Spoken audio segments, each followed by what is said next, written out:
আসসালামু আলাইকুম বন্ধুরা, কেমন আছো তোমরা? আমি আজ সকাল সকাল দেখো কোথায় চলে আসছি।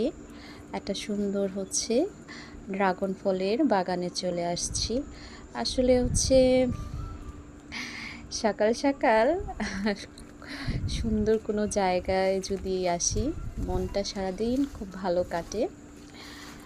তাই আমি চেষ্টা করি সকাল সকাল ঘুম থেকে ওঠা, তারপর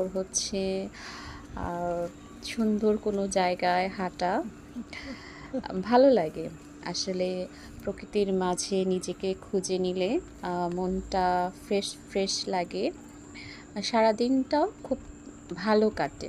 দেখো, অনেক ফল হয়েছে, অনেক পেকেও গিয়েছে ফলগুলো, দেখতে খুব ভালো লাগছে। আসলে আমরা বাঙালিরা ফুল ফল গাছপালা মাছ নদী এগুলোর কাছাকাছি থাকলে কেমন যেন একটা আত্মার সাথে সম্পর্কিত। আর তার জন্য আমার ভালো লাগে। তোমাদের কেমন লাগে সেটা জানি না তো, কিন্তু আমার খুব ভালো লাগে।